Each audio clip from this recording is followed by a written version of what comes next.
The following program is brought to you by PodcastOne Sportsnet.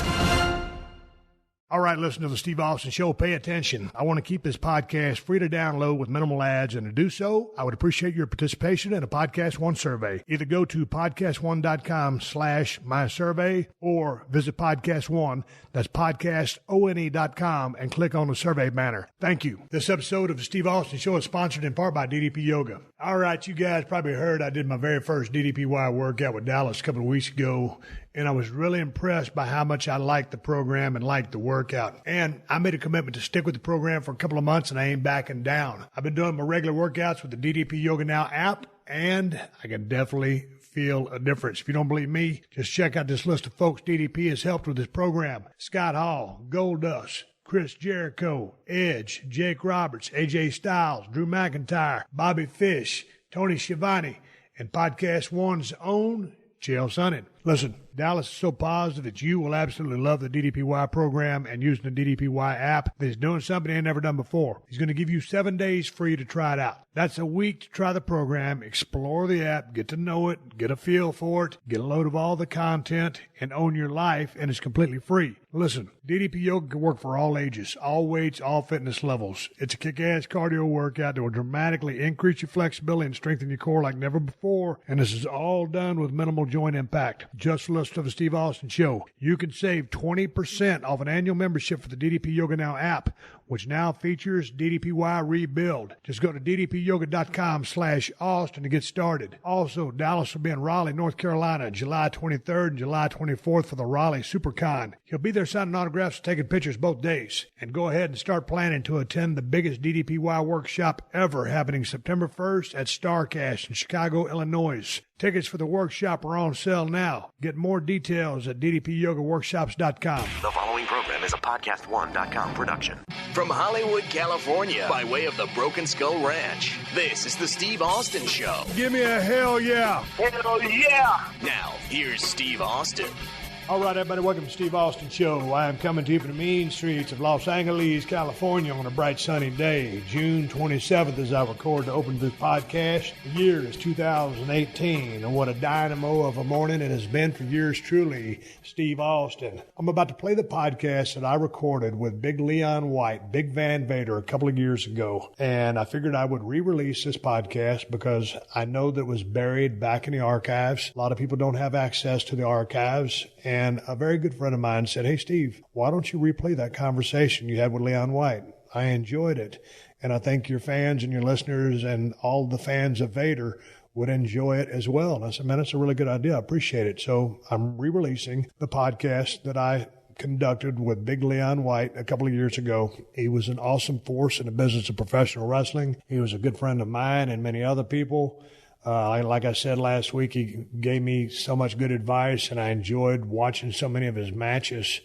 And the dude was just a big, bad, money-drawing force in the business of pro wrestling, and he was a sweetheart of a guy outside the ring. And you wouldn't know about looking at him because he was so big and bad and just a mountain of a man, but he was a real softy at heart. And I think universally everybody just loved him, and I did, and had a great time traveling with him the few times that I did. So I'm replaying that conversation. I think you'll enjoy it. This was a podcast from a couple of years ago, and I can't remember how the phone reception was. It might have went in and out a few times, but I think you'll enjoy this conversation. And obviously I won't be able to talk to Leon anymore. My condolences to all of his family. But this morning, to move to a different speed before we get to Big Leon White, Big Van Vader, I got a chance to talk with one of my good friends, Lillian Garcia, formerly of WWE, just like myself. She is one of the hardest working people in the podcast business, and her new podcast is back. Chasing Glory, coming back Monday, July 2nd, and yours truly, me, Stone Cold Steve Austin, as their first guest. Actually, I only go with Steve Austin, but I thought I'd throw that in there for a little pizzazz. Anyway, Chasing Glory is coming back Monday, July 2nd. I'm her first guest. She's got a bunch of really cool people lined up. I'm not going to drop their names. I'll let her do that. And you can find her new podcast on Apple Podcasts and everywhere podcasts are found. And if you go to Lillian's website, LillianGarcia.com,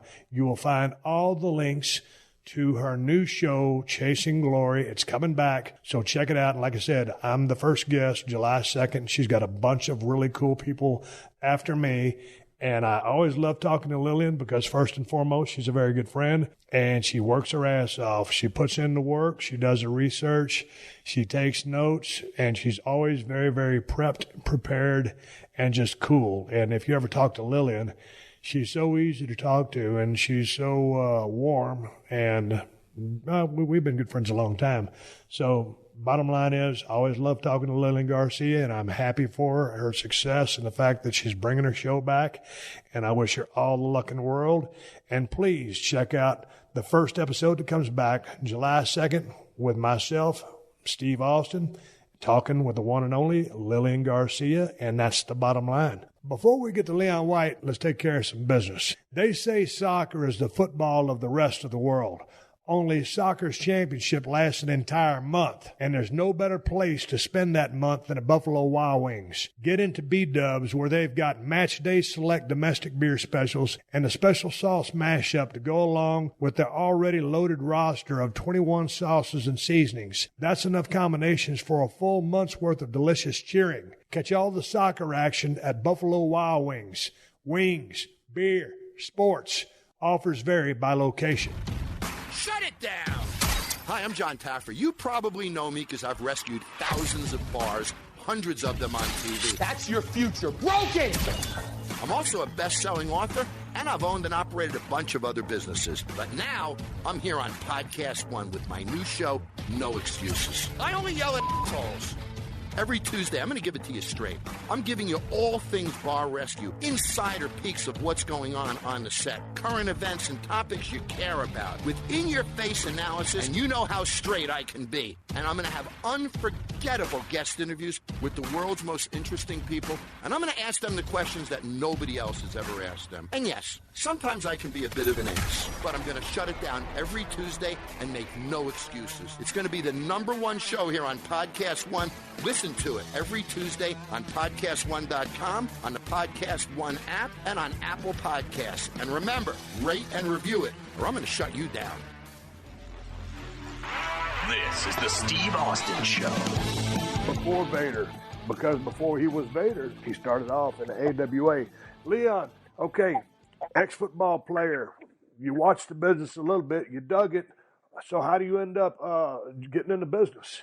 You know what, buddy? After the Los Angeles Rams, I just got bored. I went back to Boulder and got my real estate license, started selling real estate and doing a little speculating and building a house here and selling the house. And I got bored out of my mind. I got tired of talking to women that wanted this color of curtain and this color of tile. And my goodness, I was about ready to have a fit. And I went down to the local wrestling show down in Denver, and they had a card on there. I mean, Bruiser Brody was on it, Stan Hansen, Jerry Blackwell, Kurt Hennig, Big Scott Hall, down in Denver, Colorado, at that old Denver Coliseum, and it held 8,800 people, and boy, it was jam-packed.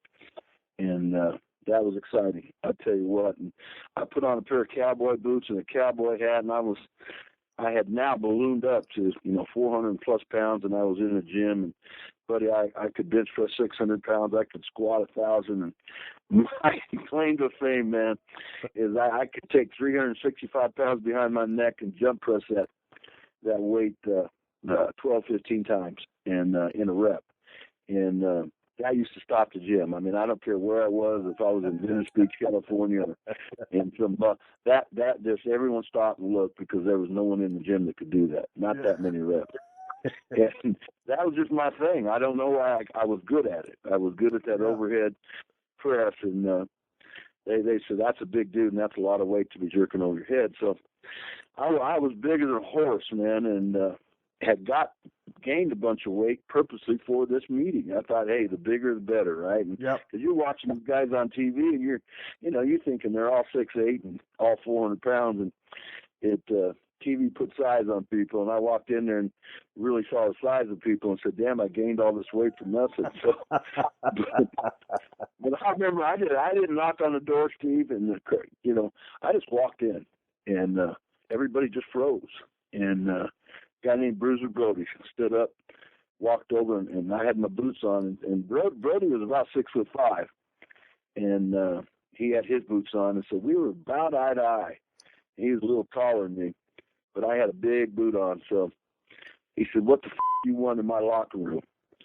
And I said, "I'm here to get a job. That's what I'm here for." And I stared him right back in the eye. And Brody was just no one to mess with, period. And we all know that. And may he rest in peace. But he turned out to be a pretty good friend of mine, and we had some places matches together.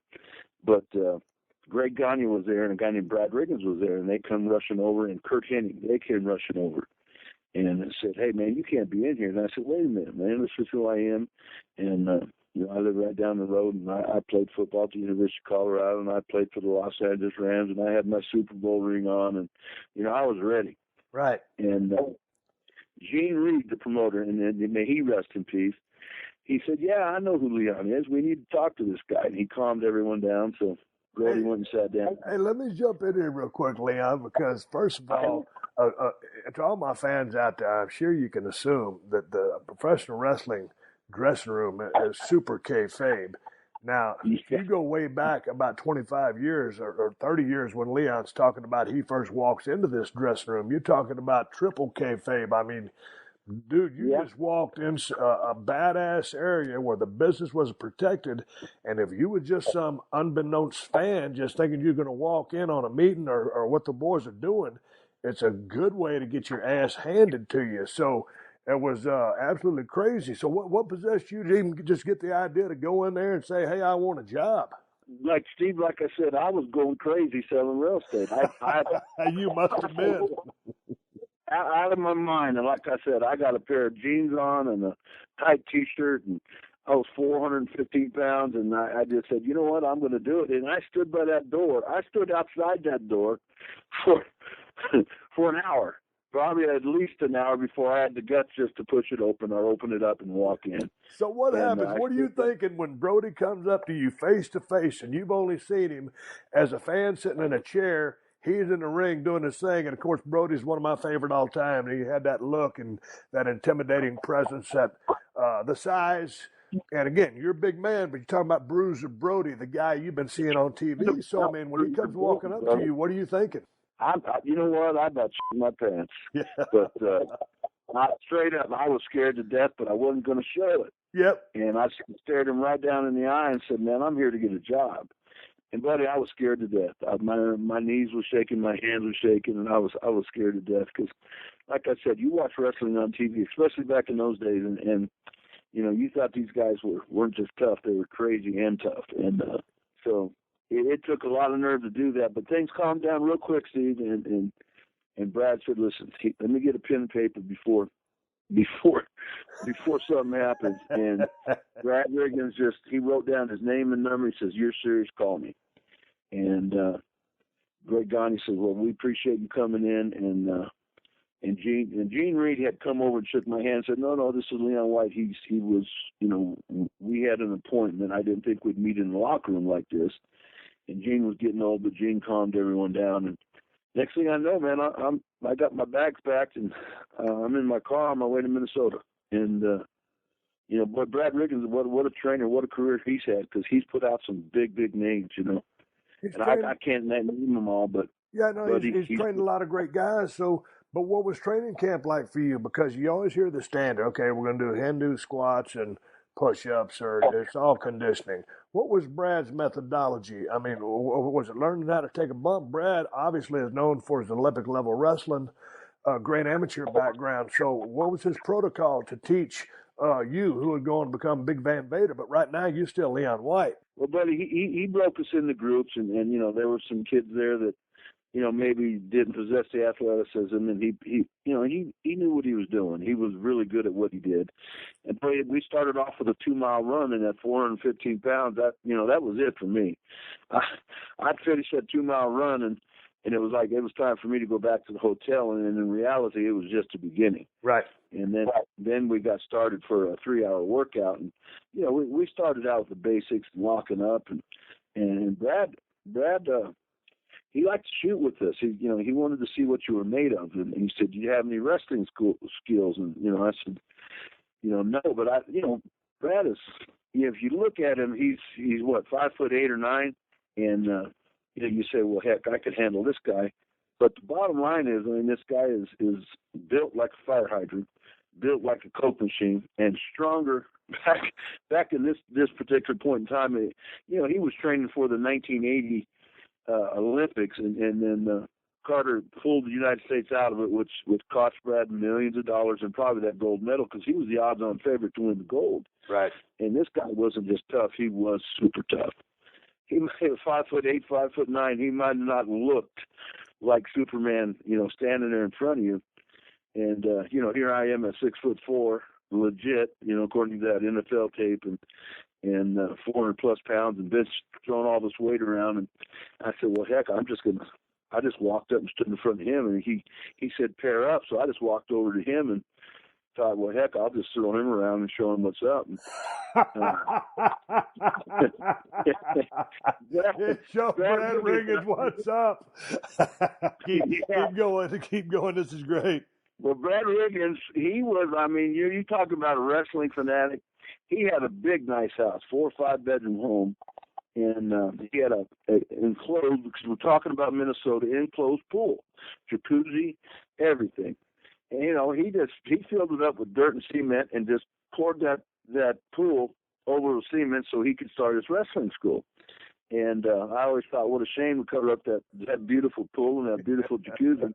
But he did leave this little portable. It was in other words, it was a toilet. And what he had done is he had built a little square around the toilet so that you didn't have to go in his house. His wrestlers didn't have to go in his house to use his restroom. Right. And boy, we locked up and we started moving, and I had good feet work, and I was kind of pass blocking him and really didn't know what I was doing. And we got rougher and rougher and rougher and rougher and rougher.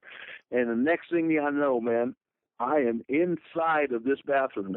He put my head, Steve, right through that door. I mean, knocked it off its hinges, cracked it. My head's bleeding, and I'm on all fours, and my face is staring down in the toilet. You know what I'm saying? He got to the side of me, grabbed the back of my head, and just ran it right into that door. And boy, I tell you what, you talk about an attitude adjustment, buddy. I got up out of that. I got up, and I was madder than hell, and I kicked that door, and that door went flying. And I went over and got in line and said, yes, sir, what's next? And, buddy, it just amazed me. I mean, this little guy just took me and handled me like a rag doll. And that may be one of the greatest stories I've ever heard in my life. Yes, sir. But what's next? And you was going to go over there and show Brad Riggins what's up. That is unbelievable. And he manhandled me. I mean, I put up a pretty good tussle, and for about 10 seconds, I think. And buddy, he was just playing with me, getting his feet in position, got to the side of me, and just ran my head right through that door. I mean, blood, and busted that door off both its hinges, cracked it, and flipped it over. And in other words, the door's on my back, and I'm on all fours, and I'm staring in the toilet. And the bad thing about it was the guy before me had not flushed the toilet. So, and you know what? I was at the 1000th episode of Raw, and Vince and Hunter was good enough to bring me back for that. Brock Lesnar, and I had never met the gentleman. And, Brock is a beast, and he had been trained by Brad Riggins. And Brock was kind of looking at me, and I got up, and I went over and shook his hand and said, man, it's my honor to meet you. And we started talking about Brad, and boy, I brought up this story, and he just started laughing. He said, Leon, that's the funniest thing I've ever heard. He said, well, you got to give yourself credit. You tried. And I said, yeah, I didn't try very long, buddy. But hey, well, what other kind of were there any other guys that were in the class with you that ended up making it in the business or making it big time? Buddy, Rob Steiner was down there, and he had already went through a school, but I think he was hanging on. He was hanging around Minnesota trying to get on with the AWA, so he was coming to the class, and he was kind of helping out Brad. He was a student, but he was an experienced student. Now, what was your thoughts early on Steiner? Because man, that dude, you talk about compact, dense, muscular, and super strong, and a good shooter. What was your impressions of Rick Steiner early on? Well, it was Rob, not Rick, and Well, I know it was Rob, but he would change his name to Rick because their name was Rob Rick Steiner, but it was Rick Steiner. So anyway, Rob Steiner. Yeah. Well, if you just think about that story I just told you, and Rick was he was a heck of a college wrestler too. He was an All-American. He didn't go as far as Brad did. So I kind of had a newfound respect for anybody that was a wrestler, whether it was high school, college, or especially the Olympics. And he was a nice guy, and he was very helpful, very instructive. And, we got along good, but all the cockiness in me was gone, and I was there to learn and work hard. But he, what a physical specimen! My God, back in that day, just like you said, compact, strong, quick, just. I remember seeing him. I guess first time I started seeing Rick Steiner, I think he was still going as Rob Rick Steiner back then in Power Pro Mid-South. I think he was working for Bill Watts, and I saw this guy, and I was like, Jesus Christ. 5'11" maybe, and maybe 250, but I mean the most dense 250 pounds and strong as hell. You could just see what he was doing on television, but just totally impressive. So you guys are there at the school. How much training did Brad put you through before you got into your first match inside the squared circle? Well, you know what, a lot of what Brad did, first thing he wanted to do is see if you had what it took, and it was all about the physicality. In other words, when we wrestled, we shot. It was just conditioning. He'd do squats, he'd run you, he'd put you on the bike, we'd hit the ropes, we'd do push-ups, if it was that type of thing. And if you got through, if you survived that, and then he started teaching wrestling. But he wasn't going to waste his time and teach everyone. Like you said, it wasn't just kayfabe back then. It was triple kayfabe. Right. So he wasn't going to give up the business till he thought you were going to make it. Right. And, you get a class of 15, 20 kids, and, that would dwindle down to 4 or 5 pretty quick. And, I'm sure Brad got his money up front, so it didn't matter. And he narrowed it down, and I made that cut, and I wasn't going nowhere. And then we started coaching, and he started coaching wrestling and psychology, and like I said, I can't say enough about Brad Riggins and his ability to coach. And I know Kurt Hennig was trained by him, Rick Rude, Scott Hall was there. You remember a guy named Berserker? He kind of had a gimmick like Brody. Yeah. Okay, he was down there. I mean, the list just goes on and on about who Brad Riggins had trained. Brock Lesnar and on and on and on. But I went over there, and I remember. Brad said, had told Verne Gagne. So Verne Gagne and Greg Gagne actually came over to the camp, and we put on a little show for him. I gave him a little 5-minute match and was pressing people over my head and suplexing and moving and hitting the ropes. And, they said, well, how much do you weigh? And I said, well, I'm about 420 now. I've lost some weight since I got here, doing a couple things off the top rope. And, so they were impressed. And I remember Verne shaking Brad's hand saying, good job. We can use this guy. And AWA was running strong, and they had one heck of a talent roster, Steve. I mean, they had Michael Hayes and the Freebirds. They had Shawn and Michael. They had Kurt Hennig, Scott Hall, Stan Hansen, Bruiser Brody.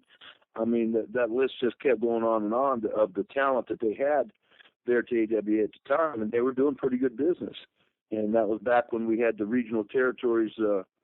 New York had their territory, and the AWA had their territory, et cetera, et cetera, et cetera. But so they were probably doing 20, 25 days a month, and I was getting about half of those, and was happy to get it. But well, man, when you mention those names, Leon, I mean, just as far as a couple of them, you said a hell of a group of names there, a lot of Hall of Famers. But with the Road Warriors, and then Bam Bam, part of the Freebirds, Hansen and Brody there.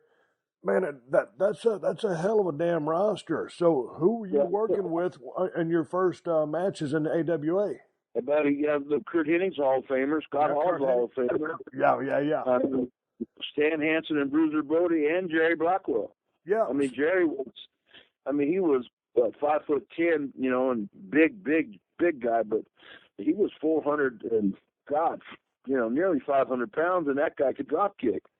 So I mean that was for me, it was a great place to watch, because there wasn't, once I got out of that camp, it was kind of like, hey, this guy is not just strong, he's real strong, and he's real dangerous because he's green and he wants to do well. So first thing they did was stick me with Bruiser Brody, and it wasn't about, well, hey, I'm gonna teach you some psychology. But Bruiser Brody just beat the hell out of me for 3 months, and I was black and blue. And you want a Bruiser Brody story? Yeah. Okay.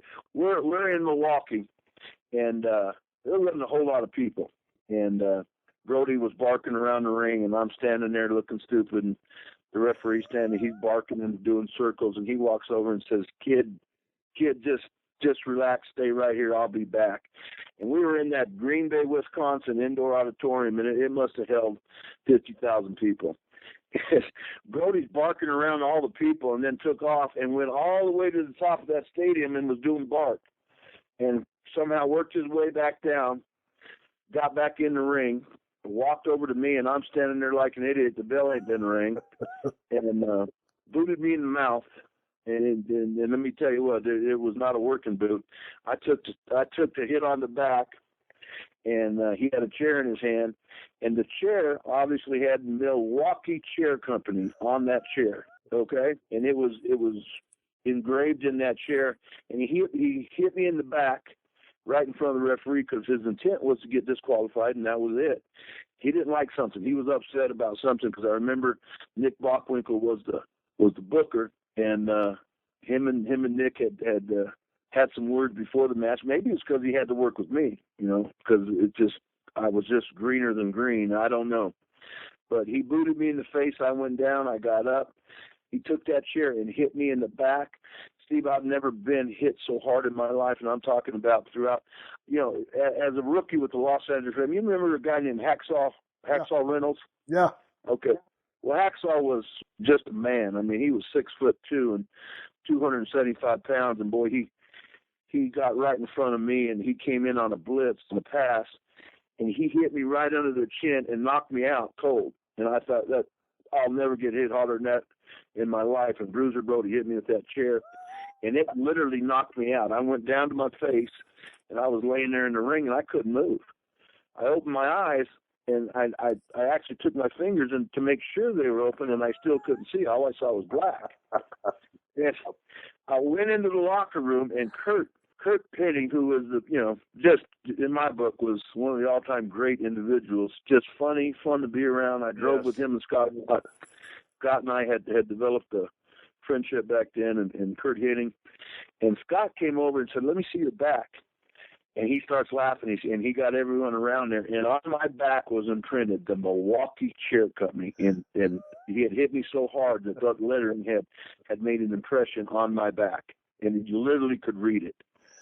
So, buddy, I'll tell you what, that I've never been hit harder than that in my life. And so from Bruiser Brody, I went to Stan Hansen, and, that wasn't much better. And then I finally got to Jerry Blackwell, and he had a softer side to him. He was a big, tough guy, don't get me wrong, but, he started teaching me a little bit. And from there, I started learning, and, my master started improving. And well, let's go back to the Bruiser Brody story when he shellacked with the chair after the big boot to the gourd.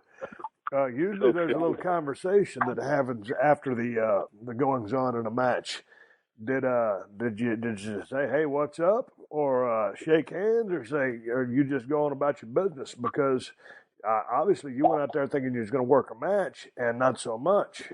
Well, no, he came up to me. He came up to me and stuck his hand out and said, "Leon, that wasn't about you. I apologize. I hope you're all right." I mean, he wasn't apologetic, but he explained it, that there's some things going on. And you know what? I was in no position. I mean, again, this was Bruiser Brody. He was, making big money over in Japan and really was doing this part-time for Verne Gagne on his days off from Japan.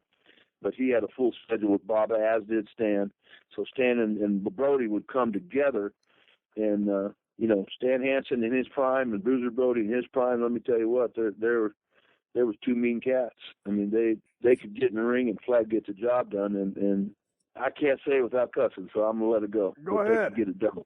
Oh, they could fight or climb a tree. Let me tell you what, Bruiser Brody in his prime, 6'5", 340 pounds, and no fat on him, and he was in shape. He didn't drink. He didn't, and Stan the same way. Stan was, wasn't quite as tall as Brody, but about 340. And let me tell you what, man, that was a tough job.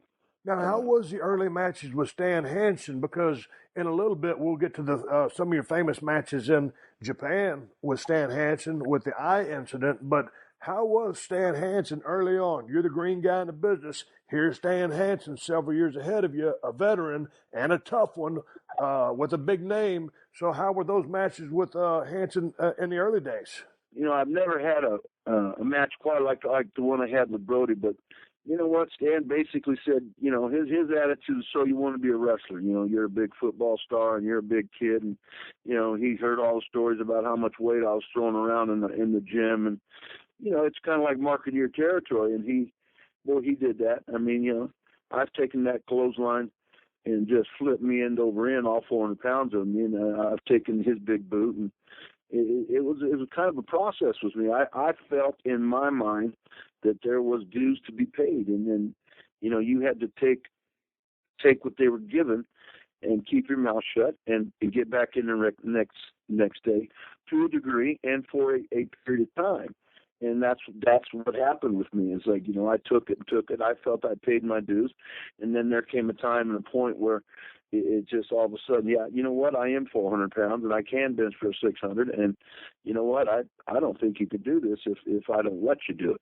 Right. In other words, there was a definite respect. In other words, I paid my dues, I gave my respect, and I learned. And once I got to the point where I felt I was competent in the ring to have a match, then I started demanding to be given one.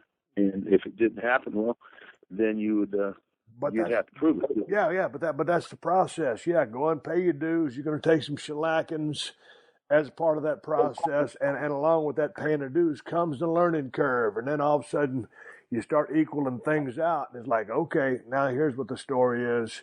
All due respect, yeah, I know who you are, but this is who I'm turning into right now. So, who came up with that? What did you start off with there, Leon? Were you the baby bull then, or bull power? I started off actually in college as the baby bull. There was a senior All-American lineman at the University of Colorado. He just called me the baby bull. And then as I got to be a sophomore and a junior and a senior, it went from the baby bull to bull power. And then my senior year, you know, they just called me the bull.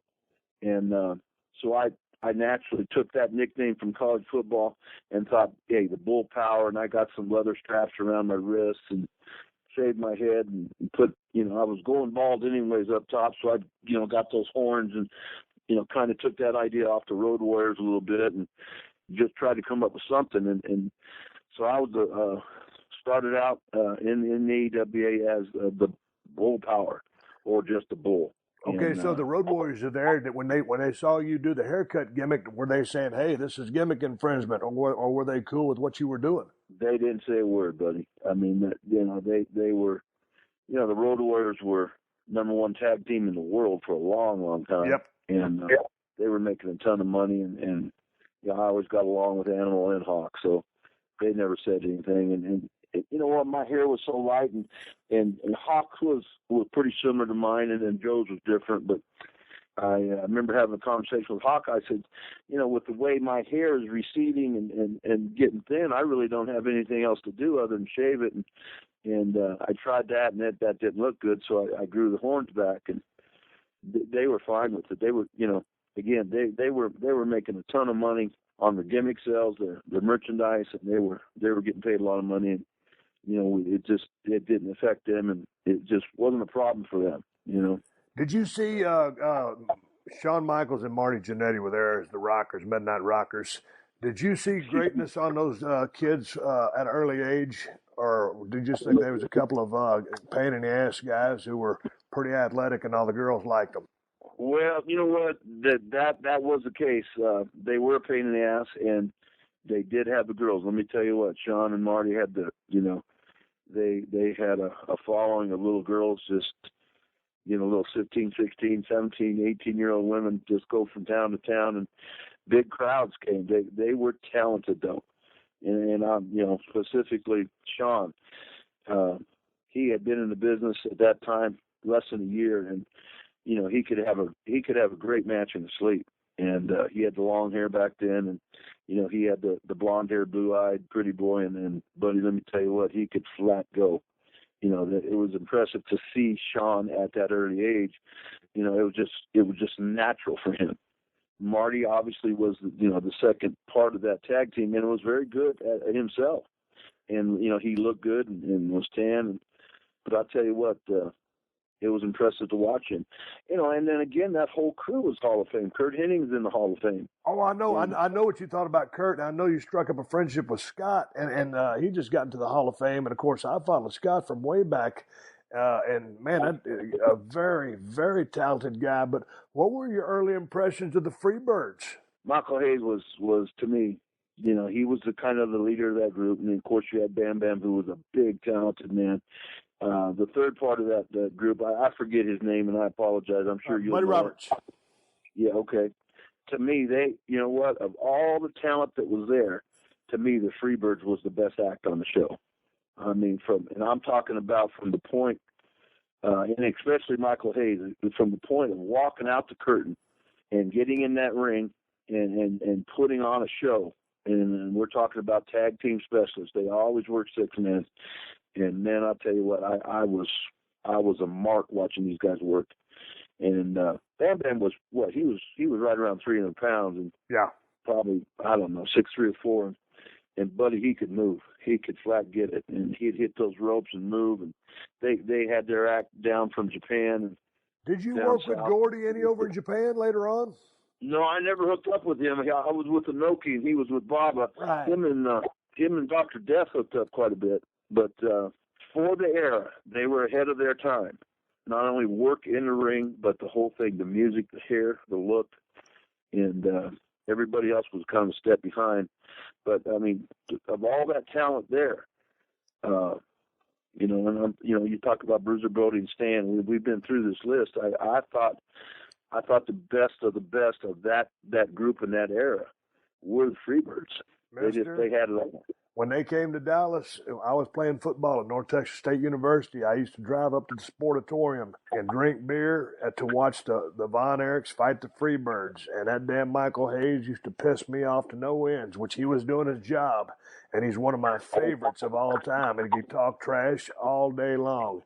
And then they backed it up in the ring, and he was a heat-seeking missile on the microphone. And then you had Big Gordy in there laying the heat down, and Buddy Roberts was that guy that everybody thought they could kick his ass if they just got their hands on him.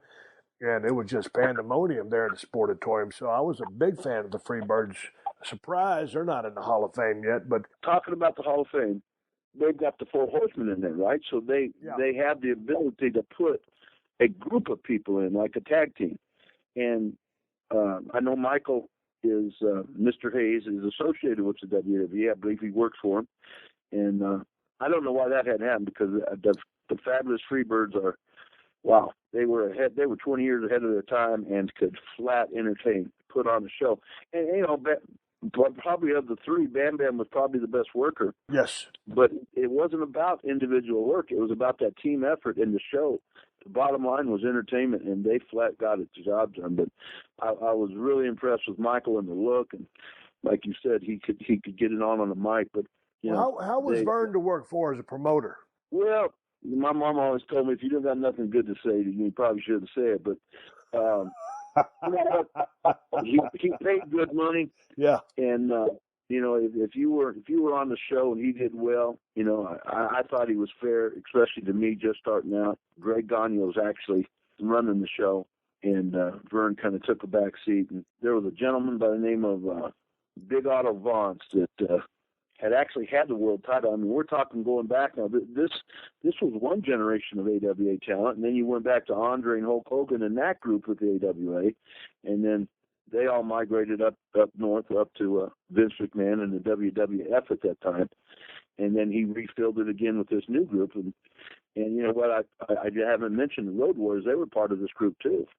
But he turned me on to Big Otto Vance, and I jumped at the chance. I mean, I looked at that roster and said, well, I believe in myself, and I believe I could crack that roster and become a main eventer there at the AWA. But, I like the idea of going drinking some cold beer and getting over Europe and starting out fresh and getting another style under my belt. So I took that offer. Big Otto made me an offer to come over there and offered me guaranteed money. And while I was gone, and while I was over there in Austria, and boy, it was beautiful, beautiful time in my life, and had a lot of fun. So coming out of AWA, you'd been there roughly 2 years, and so you were coming along pretty good as a hand in the ring.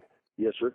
Mm-hmm. And then you get the call. Otto Vons wants you to come down there to the CWA, and you say, "Hey, man, this is going to be a good move for you." Verne also felt this was a good move for you to get a little bit more learning and get a little bit more experience. Well, the way it was put to me was, Leon, hey, look at the talent we got in front of you, and we believe that you could become something special. But there's a long list here, and again, you're talking about the Road Warriors, the Fabulous Freebirds, and just to be on that lineup, to get on that card was something else. The Road Warriors, the Freebirds, Jerry Blackwell, Stan Hansen, Bruiser Brody, Kurt Hennings, Shawn Michaels. Everything you're mentioning is the main event match. So where were you on the card? I was going to save this for a little bit later, but myself and Scott Hall and Verne Gagne, they were playing up the Ram thing, a lot real big, and they would tag us up, and I would get into the main event in that aspect. And we fought Larry Sabisco and Masa Saito and another big Japanese kid, and that's how Masa Saito worked with me. And Masa had Ken Patera himself had gotten into a little trouble. I don't want to get into it, right? But they spent a little time in the Huskow, and they got out. And Masa, he was in. Tell you what, he was eating in prison because he came out of prison. He was about 300 pounds and muscled up. He was in that gym every day. And he's just, Masa wasn't but about 5'9" and 300 pounds and was just thick, solid as your wall you're sitting next to. I mean, he was just rock hard, scary looking dude. And we got in there, and he saw me move and lock up, and I grabbed him, snatched him over my head, and pressed him a couple times, and this was really basically, I had wrestled him. I was working full time for Otto and had come back for Christmas and did a couple shots for Verne. And I happened to go to, it was in Las Vegas, and there was a TV match. And so Inoki Masa Saito was then working for Inoki and said, "Hey, we got to get this guy." I mean, I guess they had tried to give the Ultimate Warrior the Vader gimmick and offered him the helmet and offered him the spot. So they had the Vader gimmick already established. They were looking for the right person to put the Vader gimmick on. And we're talking about Antonio Inoki and New Japan, and Masa Saito is basically scouting you. Well, yes, sir. That's right. And what they had done is they offered it to the Warrior and then brought him over and got him in some matches. And the thing about, in my opinion, in all of wrestling, but specifically in Japan, Steve, athleticism plays a big part. These Japanese wrestlers are as good as any wrestlers are wrestling in the world, and maybe better. The discipline standpoint, their matches are longer, they're entertaining, their finishes are intricate. And technicality, yes. But it's based on athleticism. And the Ultimate Warrior, I mean, he looked fantastic, but maybe it was a little bit awkward at times. It didn't have, these Japanese guys are doing intricate moves and spots. And man, so, going back to the day, let me jump in here, Leon. Going back to the day, and of course, Ultimate Warrior just went to the Hall of Fame. Unfortunately, just passed away. I used to pay my money to go see him down there in Dallas, Texas, as a Dingo Warrior. But that gimmick, with his work style, with his work rate, not so much. Well, not over there. Not over there. Yeah, these guys were, all these guys. You start with Inoki to Choshu and Chono and Muta and Mizawa. These guys weren't just good wrestlers. And you're talking about, they lived, eat, and breathed it. I mean, they had dojo set up, and they had sleeping bags. They slept on the floor of the ring was right there, and you'd have 30 guys sleeping around the ring. They'd wake up and fold up their sleeping bags and go to work. And hey, let's talk about that a little bit, Leon. I mean, the young boys down there, as we used to call them back in, I don't know if they still call them that, but I mean, the guys coming through the camp, the guys that were training on their way up, you talk about paying some dues, mister. Now, and you paid your dues, and I certainly paid mine. And the system changed a lot. But, man, those guys, they start off at such a young age and are so regimented in their training and the repetition and shoot-style training. I mean, you can't help but be technically good and have a vast amount of respect for the business because man, you're scrubbing floors to doing everything else to pay your dues to get your foot in the door. Yes, sir. Cleaning toilets and scrubbing floors, cooking dinner, going shopping, washing clothes. I mean, it's A to Z over there. Anyways, you know what? May the warrior rest in peace, and my prayers go out to his family, his wife, and 2 beautiful daughters.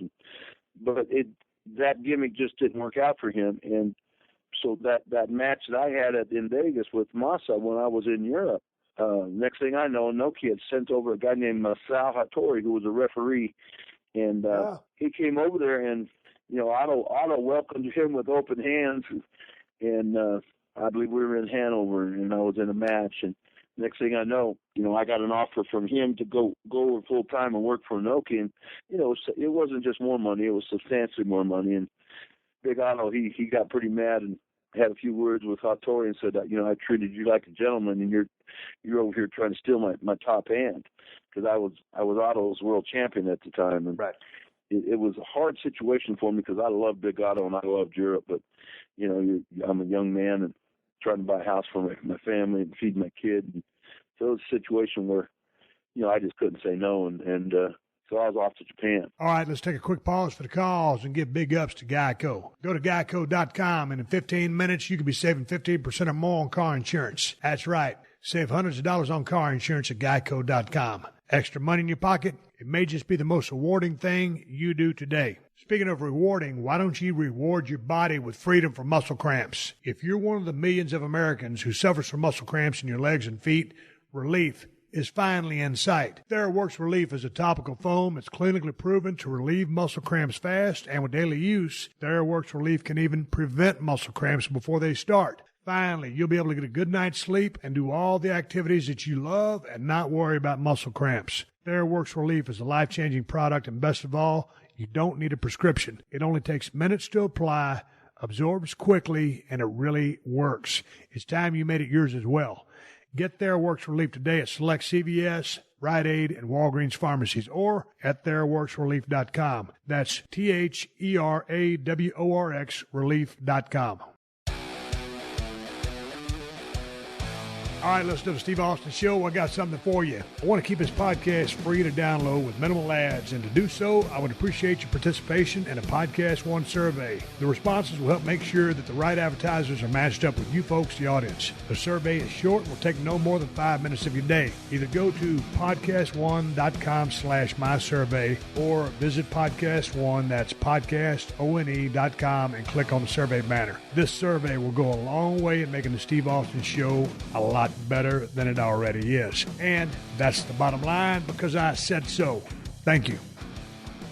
All right, let me ask you guys a question. Is your home an ADT home? Because mine is, and yours should be too. Get ADT and help protect against break-ins, fire, and carbon monoxide. For a limited time, take advantage of ADT's lowest rate starting at just $28.99 a month from the most trusted name in home security. Plus, ADT is the first security company to help keep you safe at home and when you're on the go with their ADT Go app, which features a family locator, safe driving reports, and even includes SOS button with 24/7 emergency response. And the best part is that you get ADT Go with the purchase of any security system. Just go to ADT.com/podcast and take advantage of ADT's lowest rate. 36-month monitoring contract required. Early termination and installation fees apply. Excludes taxes and fees. Applies to traditional services only. Certain markets excluded. Licenses available at ADT.com. This is the Steve Austin Show. We're in Japan now, and we're in that room. Inoki, Saito telling you to get over in New Japan Pro Wrestling. So, how does Big Van Vader make his debut? How did the Big Van Vader gimmick get presented to you? Whose idea was it? Again, Masa Saito we go back to the AWA, Masa Saito. Inoki had created this gimmick, and it was based on a cartoon character. And I understand there was some folklore about Vader. There was a 5th century samurai warrior that, back in that day, how the Japanese settled disputes was, the toughest guy from each village would roll out to a little island, and they'd fight until someone died. And the guy that came back, that was it. The whole village just didn't fight. It was just, hey, you're the toughest guy. Go out there and fight. And whoever comes back, that's the deal. And Vader was apparently, he went out to an island with this other top guy from another village, and they fought 72 hours and died at each other's feet. And there was a cartoon character based on that named Vader, and Inoki created this character and made this helmet. I believe Sid Vicious was considered for the spot, as was the Ultimate Warrior. And they brought Masao Hattori over to Europe with Big Otto Vance when I was over there working for him, and looked at me and made me the offer for the spot. But the debut for me was in the Tokyo Dome, and you have to remember Antonio Inoki, Steve, he hadn't been beat in almost 8 years. He had an undefeated streak for 8 years, and he was, you talk about Hulk Hogan and Stone Cold Steve Austin and The Rock and, all the great big names in America. You imagine going undefeated for almost a decade. So imagine the popularity he had at this time when I stepped in the ring with him at a sold-out Sumo Palace. And I beat him in about 4 minutes. And, getting back to that room with Masa Saito and Inoki, just telling me, listen, I want you to punch me right in the face, just as hard as you can. He said, don't knock me out, but if you break my nose, if you cut my lip, hit me in the stomach, pick me up. And I was still pretty green, and I really hadn't perfected my assault, I guess is what I'd call it, push. I did a pretty good job of it, and I beat him in about four minutes. And these Japanese people, they got madder than hell. They sat on pillows in the Sumo Palace. They lit their pillows on fire and was throwing them. And next thing I know, I'm being rushed out of the building into the locker room and say, well, no, you got to leave. You got to get the hell out of here because they'll be back in this locker room here in a few minutes. Now, when you say that the crowd's sitting on pillows, I'm thinking, okay, well, they can't do any damage with those things because they're not steel or wooden chairs. But you just said they lit them on fire and throwing those things in the ring. Is that a shoot? Yeah, that was a shoot, buddy.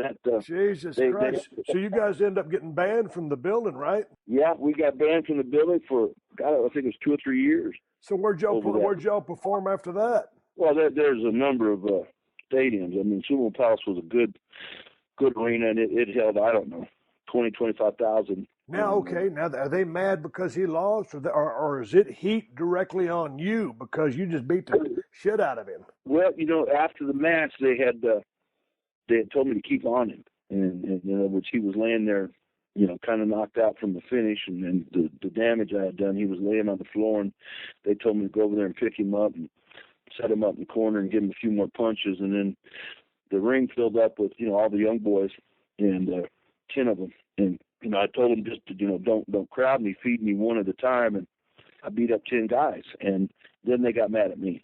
And then so the heat was directed at me and, the fact that their hero had lost and got treated in that fashion. So it was a heck of a first night. Let me put it that way. Probably one of the greatest first nights in the history of the business, if not that's got to go down as hands down the greatest debut in the history of the business. I don't know about you, but man, it sure must be one of them because I tell you what, Dave sure made an impact. I mean, that set the tone right there. You came in and were physical and got over, and that's what it's all about. You know what? They were doing very well. They were doing good business, and the Baba was a company, the All Japan Pro Wrestling, that was about 50-50 with top Americans, Brody and Hansen and Hardy Race and DiBiase and Snuka and the Ortons and the Funks. And so they had a lot of big names on the other side. And Inoki had went the other direction. He was using, until that debut, he was primarily using Japanese folks. And I think he saw his business slowly dropping off because Baba, was bringing in that diversity. So with me, it kind of started, and then we had 2 or 3 Americans a trip, and then 3 or 4, and it eventually grew up to there was 5 or 6 Americans on each trip, and business picked up because from that night, Steve, we sold out about, I don't want to exaggerate this, but I think close to 4 years every night.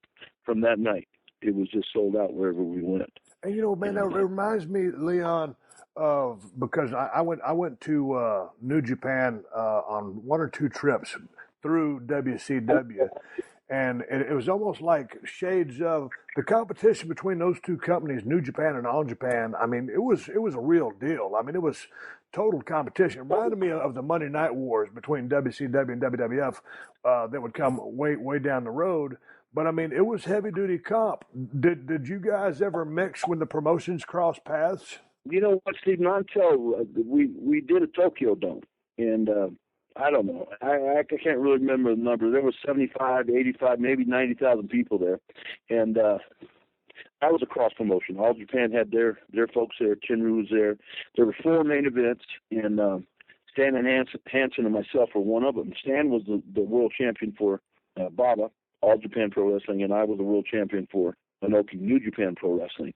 And I don't know if I'm getting ahead of myself here, if you wanted to get into this right now, but jump on it. We're here. Okay, well, this is that infamous, eye match where, Stan had thumbed me in the eye and my eye popped out of my cheek. Stan got introduced first, and then, in Japan, that simply wasn't a big idea. That wasn't a big deal, who got introduced first or who got introduced second. But, it still had a little meaning to it, and the fact I didn't know what was going to happen before, and Stan got introduced first, and I came out second. And the powers that be of New Japan had told me to get in the ring with that helmet and blow the smoke off. Set it down, do your ceremony. I did a little ceremony, got down on one knee and blew the smoke up. And I said, guys, that ain't going to work. Stan ain't going to let me do that. He's going to kick the shit out of that mask and start wrestling. I know Stan. I've been around him. And, those helmets are expensive and they break easy. And those the engine that blew out the smoke was expensive. And I said it'd be better if I just walked out of it and left it on the side of the ring and had one of the young boys bring it back. And they, no, that's what we want you to do. And this is the way it is. So, yes, sir. So I got that helmet on, and I get to the side of the ring, and I take it off and put my fist up in the helmet and start to get up in the ring. And it's you've got them little steps, and it's dark, and it's kind of a little bit awkward getting in the ring and negotiating the steps. And so I'm kind of nursemaided it up there, the steps, and I got the mask in one hand, and I'm looking for that top rope to grab it so I could get through and negotiate my way in. And Stan came over with that bull rope, and he's swinging it, and admittedly, Stan can't see very good when his glasses are off. And it was dark. The ring was all lit up, and it was dark outside of there. So I'm not, he didn't mean to do it, but it happened. And he hit me with that bull rope and had that big old cowbell on it, and that thing was solid steel. And he hit me right in the face. It was kind of in the left side of the nose and the eye. Boy, it hurt like hell. I mean, it knocked me cold. I got back down. I jumped off the ring and landed on the ground, set that mask down like I should have done in the first place, and I just stood there. I couldn't move. And I didn't think I'd be able to continue because I opened my eyes and I couldn't see nothing. And I could hear, but I couldn't see. So he whacked me good one. So I took a couple deep breaths, and then finally it's kind of like a boxer coming out of that little box they get into when they get hit real good. Yep. So I got back in the ring, and I was madder than hell. And Stan didn't know he'd hit me. The first damn, was he that blind? Buddy. Because I've heard this about him years and years and years. He can't see, but what you didn't say when he hit you with that cowbell was it broke your damn nose. You're hotter than a sumbitch. Yeah, my nose was broken, and you don't know why he hit you. You don't know why he blasted you in the face with the cowbell. You're just trying to do your thing. Well, he's going to do his gimmick. He doesn't know he's blasted you in the face, and so you're about to get in the ring. You've regained your composure, and now Big Van Vader's a little ticked off, to put it mildly. Buddy, yeah, and and Steve, you got to realize this is Stan Hansen in Japan. Oh, I got it, brother. All-time, God status. God status. I mean, and still is to this day. Yes. I mean, this is Stan Hansen. He's the heavyweight champion of the world for All Japan. And that means something. That's a shoot. I mean, it's a work, but that's a shoot. Buddy, he could move over to Japan today and make a great living just making personal appearances because he speaks enough Japanese. He could do that. He's got godlike status over there. But like I said, I got madder than hell, and Stan's never been treated like this in the ring. So I kind of walked in the ring. He still had his cowboy hat on, and I took my right hand, and it was taped up and had that big old glove on it. So when I slapped him in the side of the head just as hard as I could, and I think I about knocked him out because he staggered over in the corner, and boy, the fight was on. And I had him in that corner, and I was cussing at him and punching him and saying, what the hell did you hit me in the face with that bell for, because you're talking about crippling me. You're not talking about, being stiff, or you're talking about putting an eye out or knocking me out, or, and if you can't see, why in the hell were you swinging it?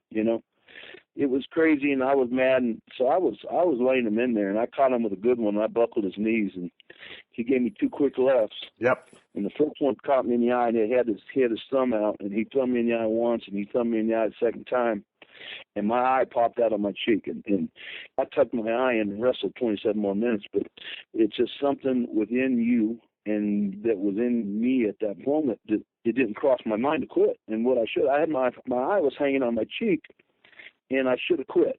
Took off my mask, showed everybody my eye was hanging out there on my cheek. And you know what? No, there would have been no shame, and the night would have went on. But I shoved that sucker back in, and Jesus, the swelling swelled over and held it in there. So now my nose is completely broke. Every bone in my eye orbit's broke. My face is on fire. I'm in a lot of pain. Worried about my eye, and we just went at it, and we fought another. We went a 30-minute draw, and we had one hell of a match, one of the best matches I've ever had. And obviously there was a little tension between Stan and I after that. I had smacked him in the head. He poked my eye out, but I consider him a friend today. And you know what? When later on in my career, from New Japan, I migrated to WCW and then on to the WWE. When it was time for me to leave the WWE, it was Stan that called me and asked me to be his tag team partner. So, there's no hard feelings, and I don't got a bad word to say about him. It was an unfortunate thing that happened, and maybe some bad judgment was used on both sides, but it just turns out to be one hell of a wrestling story, and it was true. Well, I'll tell you what, when I watch that match back, I mean, it was obviously about as physical a match as I've ever seen. I mean, it looked like two bulls just going at it nonstop. And you don't see a whole lot of communication. I mean, and you guys were obviously good at what you did, but I mean, it was a goddamn brawl. I mean, and you guys, it was just well executed, and especially with the tempers flaring like they were. I couldn't see you cussing him out, or it was just, I don't know. It was two badass pros that looked like bulls in there giving it hell. So it was a hell of a damn match. What was the surgery to correct your eyesight, and did you suffer permanent vision damage from that? How long were you out of the ring at that point after that match? You know what? I don't think a whole long, but I got the eye put back in socket in the right place, and that was the first surgery. But I'd look to the left, and that right eye, it wouldn't look to the left. In other words, it would lag. So my left eye would be looking to the left, and the right eye would be looking straight ahead. Right. And what had happened was that cord that attaches to your eye had been stretched. So they had to go back in and cut it and make it. They had to move my eyes when I was out and make sure that eye was moving in coordination with the other eye. So it was not just a matter of snipping a little off. It was how much to snip off. God damn, that's kind of like going and getting your damn front end aligned. You're getting your goddamn eyes aligned. And then they had what they did is the whole right side of that nose was crushed, and they just put a piece of steel in each nostril. My nasal passages are steel, and my nose hadn't been broke since then, so I guess that's working. And then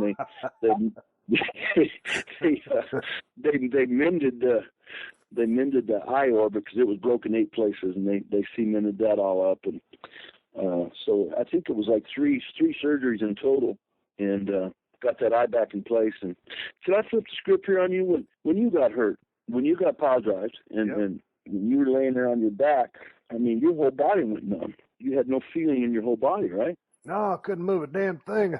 I was just laying there looking up at the lights, and the first thing I thought, I knew I was thinking immediately, Christopher Reed had just got thrown off that horse, some while earlier, and turned into a quadriplegic, from Superman fame and a class act. And I was sitting there, I straight up, shoot. I was laying there looking at the lights thinking, I'm Christopher Reeve. And I told Owen, I said, don't touch me, I can't move. And so, that's when he started buying the time, because the stipulation was if I lost that match, I was going to have to kiss his ass. So I'm thinking on my back, I've got to get out of this match. I've got to get out of this match. But I can't move because I'm paralyzed. I was a transient quadriplegic because the terminology for that. Getting dropped on your head is an actual load. You come from a football background. You know just like I do, man. When you go to hit somebody and you have your head down, that's the number one cause of quadriplegics in athletics or a car crash or whatever. Not a whiplash. It's that axial load, which I had suffered. And then finally I started getting my feeling back, and I turned over onto my stomach, and I made that audible to Earl. I said, tell him roll up for the win, because I was supposed to go over with the Stone Cold Stunner. That's what the crowd there in Jersey had come to see, to get me to get that Intercontinental title back. And so I couldn't use my hands yet, so I couldn't crawl on my hands. I could only use my forearms. My shoulders were on fire. If you watch that tape back, see, it's worked for me even to make my legs bend and to start crawling. It was the worst roll-up in the history of the business. But all I knew was I'm a pro wrestler. Something's gone wrong in a match, but I must finish the sumbitch and get out of Dodge. So I had to call that audible and to continue the best I could, which is probably, the worst thing that I could have done. But me being Stone Cold Steve Austin, the toughest SOB in the WWF, I couldn't lay there and look at the lights and let them stretch me out of that sumbitch. So I called an audible to finish that damn match. But going back to your mentality, or the old story when Dr. Death got busted and had, 100 stitches in his face and showed up to work that next day. So, or Triple H when he tore his quad in a tag match with me and kept going to finish the match. You do what you got to do to finish the match. Me, because I'm so, don't get me wrong, being paralyzed there for about 60 seconds wasn't fun.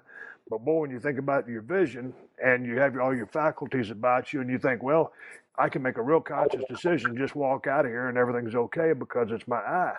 You said, fuck that. You shoved your eye back in and continued to beat the shit out of each other. So, hellacious day at the office and a totally different mindset. I mean, and that's the mindset. I think it still exists today to a large degree, but it has certainly been lost on a few guys. Yeah, but Steve, for me, my eye is one thing, and you lose the sight of your eye, that would be tragic. But your situation was a whole different kettle of fish, buddy, and it was the most impressive thing I'd ever seen in the ring. Because for some reason, I realized I was in a position. I saw your head hit and bend forward like that, and I saw your body just go limp, and I instantly knew that you weren't just in trouble; you were in serious, imminent danger. And what you did after that was the most impressive thing I'd ever seen in the ring. And forget all the moves and all the mic work you did. That right there to me was the most impressive thing I'd ever seen you do or any wrestler do in the ring. And I'm not here to kiss your ass or put you over, but that's a shoot. Man, sometimes you know how it is, Leon. You get out there and some days are tougher than others. And obviously that was a tough day in the office for you against Stan Hansen, myself there. Yeah. Laying in the ring there in New Jersey at Meadowlands Arena, not knowing whether to shut or wind my watch and get myself out of a jam. But anyway, Leon, one of the things I wanted to ask you, I know when we were talking earlier, you were talking about how the Vader gimmick was created, but what was your thoughts when they showed you this big mask that you would wear to the ring? And did they have to fit that to you, custom fit? And just what was your thoughts in general because I thought that damn mask was the coolest thing I'd ever seen when I first saw it on television. What were your thoughts when you first saw it?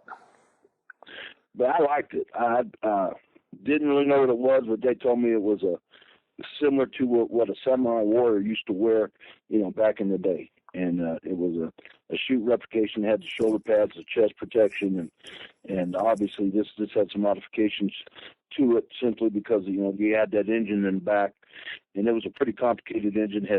It held 2 oxygen tanks that blew out the steam, and the eyes lit up, and literally they had a microphone in there, a wireless mic, where I could talk to the people over the intercom system in the arena. So the original piece of that was really expensive and quite intricate. I love the fact that it not only the eyes lit up and not only could you talk, but it was as if it was a character in itself. It was alive. It wasn't an inanimate object. It did stuff. It was kind of like a moving little robot toy. Now, how'd they get this thing from building to building? Did they just put this on the ring truck? Because obviously it's a little too much for you to pack around and just throw in a suitcase. Yeah, you know what? In Japan, they toted it around for me.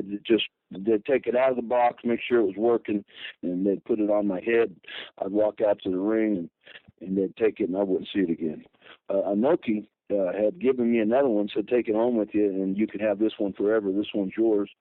And I started out doing some indies with it and had it with the WCW, brought it to a few of those matches, but it just turned out to be just an impossible task. You know, you had to pay $150 extra baggage for it. And you still have it? So, yeah, I still got it here. I bring it occasionally to some autograph sessions, you know, when you know, you get things set up with the promoter. And what does that thing weigh? You know, without the engine and without it don't weigh but, you know, 10 or 15 pounds. It is nothing. It's well-constructed fiberglass, but with that engine and with the oxygen tanks in it, it was pretty heavy. It was, you know, 55, 60 pounds, you know. How was your vision once you put that thing on? Well, that's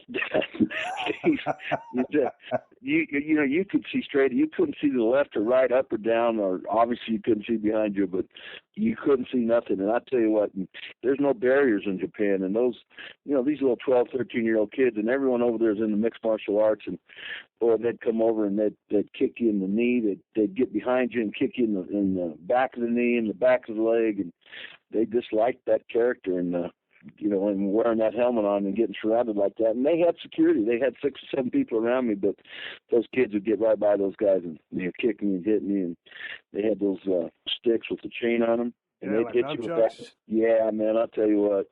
It was an adventure just getting to the ring, you know. Hey, were there ever any malfunctions with the thing? I mean, because like sometimes you'd put that thing in the middle of the ring, you'd point at it and the steam would blow. Did you have any funny stories of any kind of bloopers or huff-ups that happened with that thing? You know, all the time that thing wasn't 100%.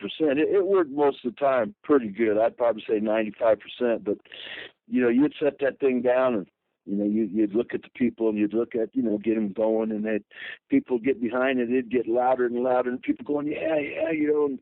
And I think I said something like the Gumbati, which basically it means I'll do my best. In other words, I'll fight my ass off for you. And it's a fight chant, you know. I'll fight to the death or something like that. You say Gumbati, then you go Vader, and you'd point at that thing and nothing would happen. they would laugh their ass off, and then I'd turn my back and walk away from it, you know, and I kind of like I had a relation to it. I'd kind of take my hand and go, you know, like, you know, I'm disgusted with it, you know, and turn around, and then the smoke would come up, and they'd laugh again. So if it didn't work, we'd try to pull off that secondary routine where, you know, I'd get mad at it and walk away from it. And, like, I wouldn't flip it off, but kind of that's what the gesture meant. It was like, hey, fuck you. You didn't blow your smoke for me. I'd turn my back on it, and then he'd hit it again, and it would work most of the time that second time. And, boy, they'd get a kick out of that. So, Leon, over there in Japan, you were the IWGP Heavyweight Champion 4 times. Now, and some of these were wins were in tournament fashion, right? Where you wrestled 3 or 4 times in a single night? Yeah, at times we had tournaments like that. The tag team tournaments were like that, and then there was a group called UWFI, and the head of that group was a guy named Nobu Takada, and what he did was he created a tournament, and what he did is signed up shoot fighters, mixed martial arts fighters, karate guys, judo guys, amateur wrestlers. Viktor Hashimikov was there. He's 2-time gold medalist from Russia. And let me tell you what, this guy, he didn't understand much about working. Let me tell you, he was 5'10", 5'11", maybe 6 foot, and 345 pounds. And, you know, you're talking about a Russian with a legit 2-time gold medalist. So you hated wrestling him because I don't care how big and how strong he was. If he got a hold of you, you were going down. Right. You were going to the mat. There wasn't much you could do. I don't care how many weights you lifted or how tough you were, unless you had some brass knuckles and caught him right in the forehead coming in. He was going to get a hold of you and take you down. So, you know, so one night you're getting karate, the next night you're fighting a shoot fighter, and the next night you're fighting Viktor Hashimikov. So I don't know what possessed me to join that tournament, because I was the heavyweight champion at the WCW. And they actually flew over to the office, and who was it? Bill Watts was the promoter. And he said, Leon, they're offering you a lot of money to do this tournament, but I mean, you looked at this roster they're talking about, you fighting. And anyways, I got into the thing, and well, I'll tell you what, there was some moments in time there where I wish, the deal was that my contract with WCW, they would allow me time off to do matches in Japan. Right.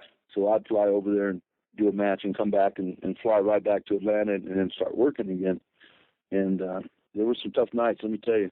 But I ended up winning that tournament, and they were gunning for me. I mean, everybody wanted, win, lose, or draw. They wanted to, they wanted me to look bad.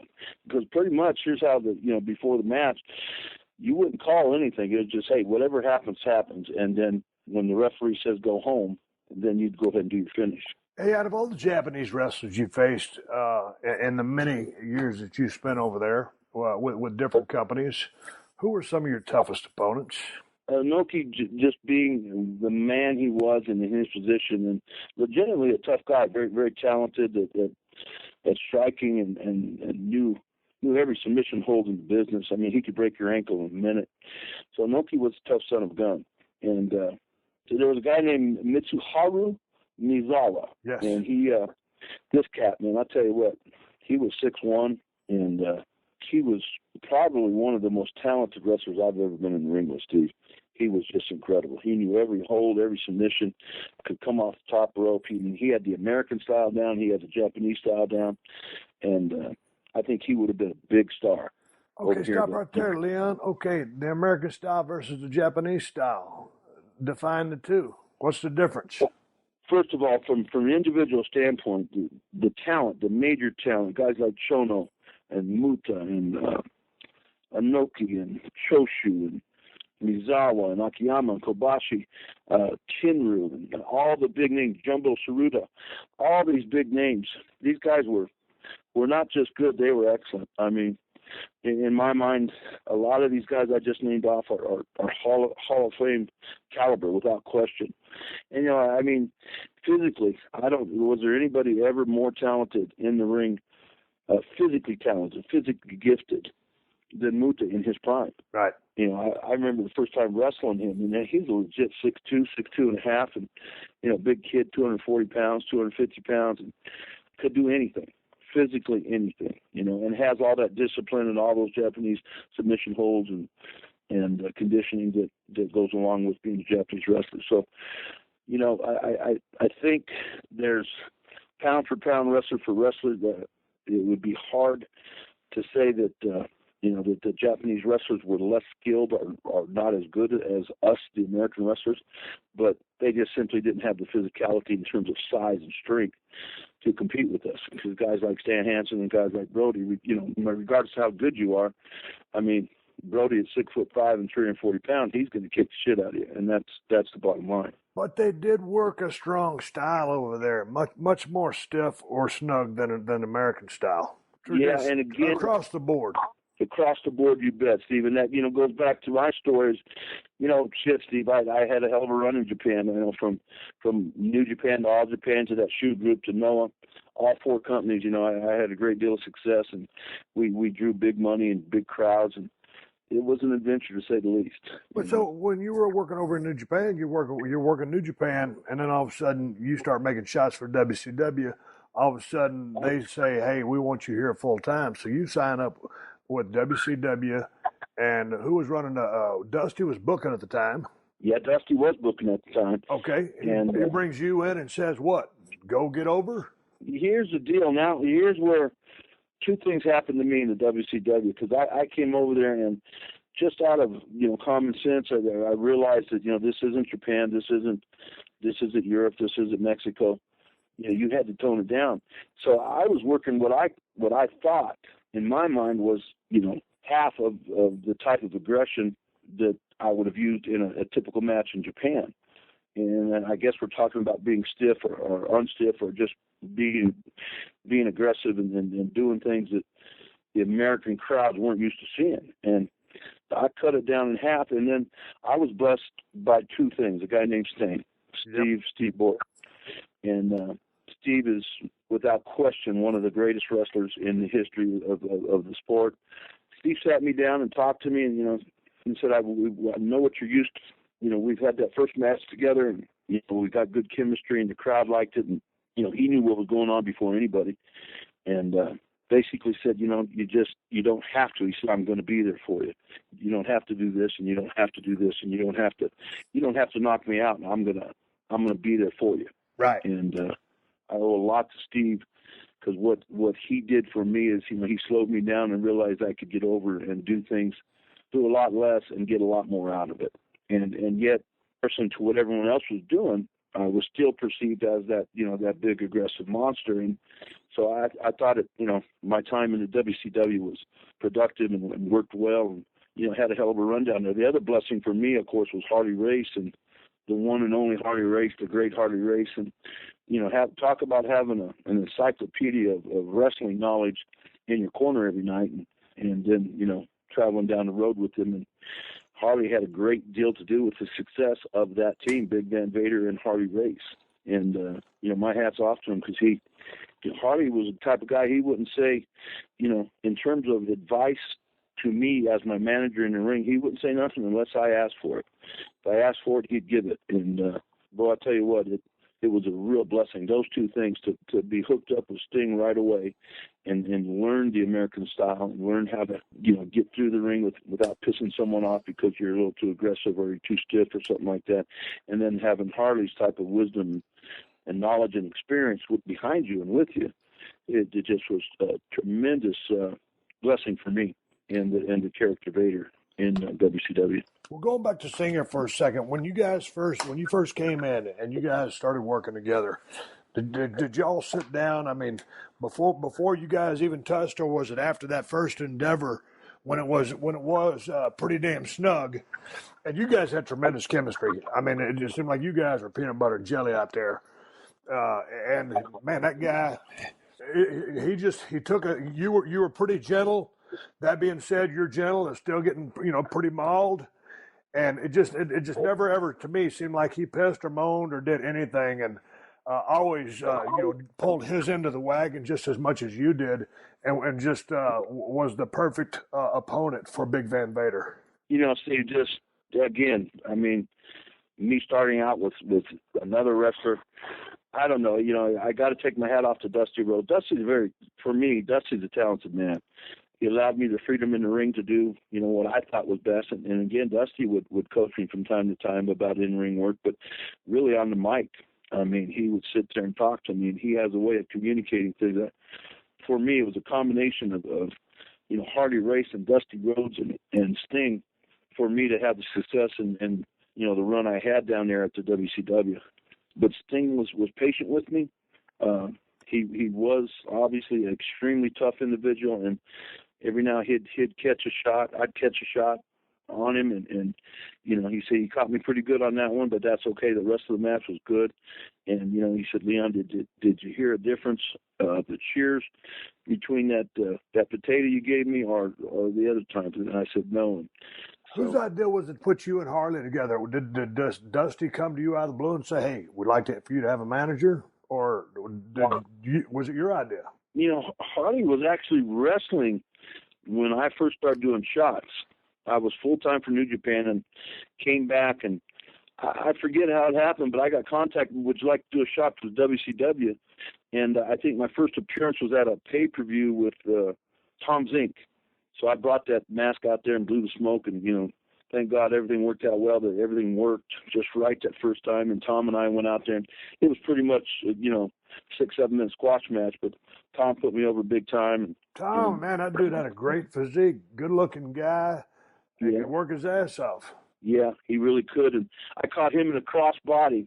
He came off the rope, cross bodied me, and I took him from that cross body, had him about chest high, and I threw him up over my head and pressed him a couple times. And from that point on, it was like, well, how many shots can you give me? We know you're full-time with Inoki, but Dusty was saying, well, can you work this date? Can you work that date? Can you work this date? Can you work from here to here?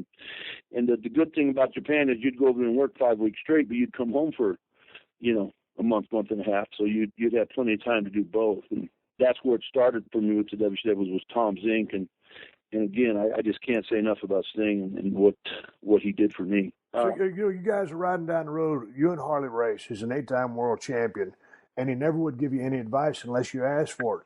But what would the advice consist of? slow down, grab a hold. Certainly didn't have to tell you to be more aggressive. You weren't necessarily a guy who cheated behind the referee's back.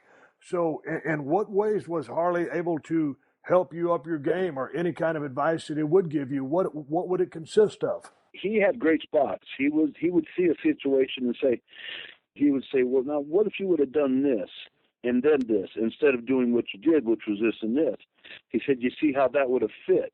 Right. And he said, a hold right there in this point. He said, it seems like you're almost afraid to grab a hold. You're a big guy and you don't, change the pace. You're shitting and getting the whole match. Right. He was more flexible in terms of psychology, and the thing you just said, slow down, every now and then if you feel like I think one of the things that stuck with me the most that he taught me was, if you think you're going too slow, slow down. Right. And that hit home with me because it worked every time. There's never a dull week in the world of professional wrestling, so to keep up on all of it, be sure to subscribe to the Wade Keller Pro Wrestling Podcast here at PodcastOne. I produce 2 new shows each week. Every Thursday on our flagship show, I'm joined by a co-host from the wrestling journalism field to talk about the hot topics in WWE and elsewhere. Every Friday, I'm joined by a guest who has worked in the wrestling business, including ex-WWE creative team members like Kevin Eck talking about Drew McIntyre. Drew was a young guy, and did it go to his head, and did he walk around like he was the chosen one? He did, and I was frank with him, and I said, Drew, just so you know, this is how they view you. And PodcastOne's own Christian Harloff talking about his days working for WWE and Vince McMahon specifically. As far as the perception of him, he's the king. He walks in and it's just, you can feel it. If the Force was real, you would feel the Force powering into the room when he enters. Just search Wade Keller on Apple Podcasts or on the PodcastOne app or anywhere else you listen to podcasts. All right, everybody, give me the go-home cue. It's time to wrap up this podcast and ride off in the sunset. I hope you enjoyed my conversation with Leon White, also known as Big Van Vader or Vader, a guy who brought that gimmick to life and absolutely terrorized the inside of a squared circle. What a physical force he was. I loved watching his matches. Probably my favorite matches he had were with Sting.